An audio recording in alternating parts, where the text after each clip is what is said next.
Haleluya, puji Tuhan. Bersyukur kepada Tuhan buat kebaikannya di dalam kehidupan kita. Kalau kita ada hari ini semua karena kemurahan Tuhan yang begitu besar di dalam kehidupan kita. Hari ini Yesus kuatku akan kembali memberkati kita dengan kebenaran firman Tuhan yang akan kita renungkan sama-sama pada hari ini. Mari kita sama-sama berdoa kepada Tuhan. Bapa kami yang bertahta di dalam kerajaan sorga, kami mengucap syukur buat kebaikan-Mu di dalam kehidupan kami. Hari ini Tuhan, kami akan membaca dan merenungkan firman-Mu, biarlah kami terus mengerti apa yang menjadi kehendak Tuhan di dalam kehidupan kami. Terima kasih Tuhan, di dalam nama Yesus Kristus kami sudah berdoa dan bersyukur. Haleluya, puji Tuhan. Amin. Bapak, Ibu, saudara-saudari yang dikasihi oleh Tuhan, hari ini kita akan mendengarkan kebenaran firman Tuhan yang terdapat di dalam kitab Matius pasal yang kelima, ayatnya yang ke-44. Matius pasal 5 ayat yang ke-44. Firman Tuhan katakan, "Tetapi aku berkata kepadamu, kasihilah musuhmu dan berdoalah bagi mereka yang menganiaya kamu." Firman Tuhan pada pagi hari ini diberikan judul Mengasihi Musuh. Nah, Bapak Ibu Saudara yang dikasihi oleh Tuhan, berbicara tentang mengasihi musuh, hal ini adalah satu hal yang tidak mudah dilakukan di dalam kehidupan kita hari lepas hari. Kita diminta, diwajibkan bagaimana kita harus mengasihi orang yang sudah merugikan kita, mengasihi orang yang sudah menyakiti kita, yang menyebalkan, yang menjengkelkan kita. Tetapi firman Tuhan katakan, kasihilah musuhmu dan berdoalah bagi mereka yang menganiaya kamu.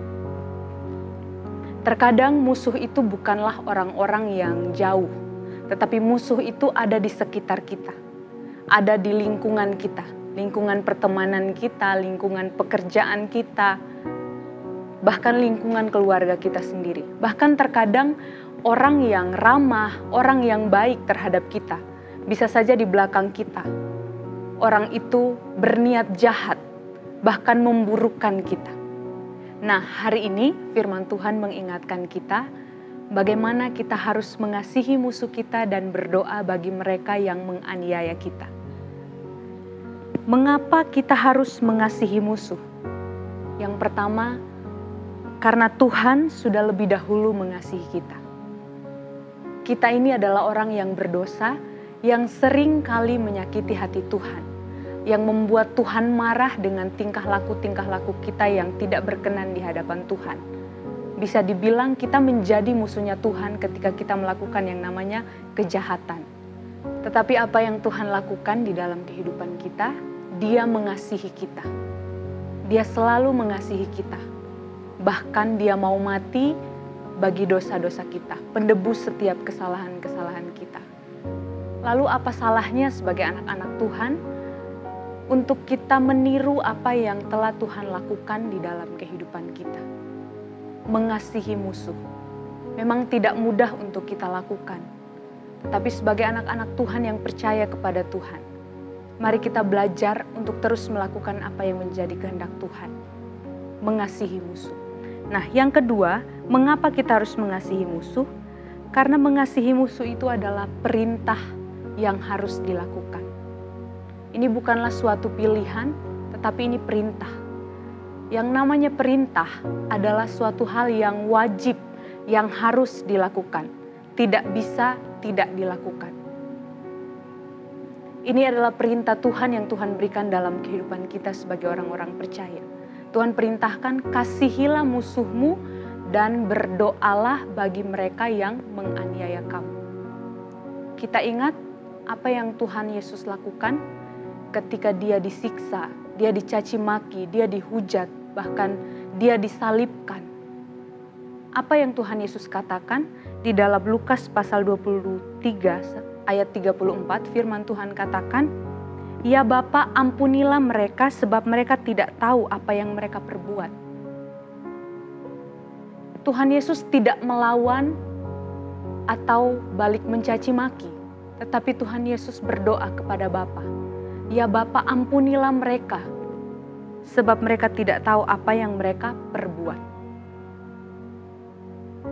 dalam kehidupan kita sebagai anak-anak Tuhan, hal ini harus kita contohi, harus kita teladani. Tuhan Yesus saja yang begitu sempurna kehidupannya, mampu melakukan ini. Maka kita juga sebagai anak-anak Tuhan akan mampu untuk terus mengasihi musuh kita. Melakukan perintah Tuhan, melakukan apa yang menjadi kehendak Tuhan di dalam kehidupan kita. Nah, hal yang ketiga, mengapa kita harus mengasihi musuh? Karena dengan mengasihi musuh, membuat kita menjadi pribadi-pribadi yang berbeda di dalam dunia ini. Kalau dunia hari-hari ini katakan musuh itu harus dibenci, musuh itu harus dilawan, mata ganti mata, gigi ganti gigi. Tetapi beda dengan apa yang menjadi firman Tuhan dalam kehidupan kita. Tuhan katakan, kasihi musuhmu. Jangan melawan orang yang berbuat jahat kepadamu. Mari kita belajar untuk terus melakukan apa yang Tuhan kehendaki dalam kehidupan kita. Kita mau menjadi pribadi-pribadi yang berbeda di hari-hari ini. Pribadi-pribadi yang menjadi berkat bagi orang banyak, orang-orang yang ada di sekitar kita. Puji Tuhan, ketika kita melakukan apa yang menjadi kehendak Tuhan, maka berkat-berkat Tuhan itu akan tercurah di dalam kehidupan kita. Demikian kebenaran firman Tuhan yang dapat saya bagikan pada hari ini. Tuhan Yesus memberkati. Mari sama-sama kita bersatu di dalam doa. Bapa kami dalam sorga, kami bersyukur buat kebenaran firman-Mu hari ini yang mengingatkan kami bagaimana kami harus mengasihi musuh kami, Tuhan. Seperti Engkau mengasihi kami, biarlah kami juga melakukan kasih itu, menyebarkan kasih itu kepada musuh-musuh kami, kepada sesama kami, seperti yang Tuhan Yesus lakukan. Berikan kami hati yang rela untuk terus mengampuni, untuk melepaskan pengampunan kepada sesama kami, kepada musuh kami, Tuhan. Engkau sudah sangat mengasihi kami, Tuhan. Kami mau terus belajar menunjukkan kasih kami kepada Tuhan dengan melakukan apa yang menjadi perintah Tuhan, apa yang menjadi kehendak Tuhan di dalam kehidupan kami. Terima kasih Tuhan, hari ini kami serahkan kehidupan kami selanjutnya ke dalam tangan kasih-Mu. Kemanapun kami pergi dan berada, biarlah Engkau terus menuntun kehidupan kami, memampukan kami untuk melewati segala sesuatunya Tuhan, karena kami percaya bersama-sama dengan Engkau, kami pasti bisa melakukan semuanya. Kami pasti bisa melalui semuanya. Mungkin akan ada hal-hal berat yang kami alami hari ini, tapi kami percaya ada Tuhan yang menguatkan kami, ada Tuhan yang memampukan kami untuk melaluinya. Terima kasih Tuhan, kami serahkan kehidupan kami selanjutnya ke dalam tangan kasih-Mu. Di dalam nama Tuhan Yesus Kristus kami sudah berdoa dan bersyukur. Haleluya, puji Tuhan. Amin. Bersama Yesus aku kuat.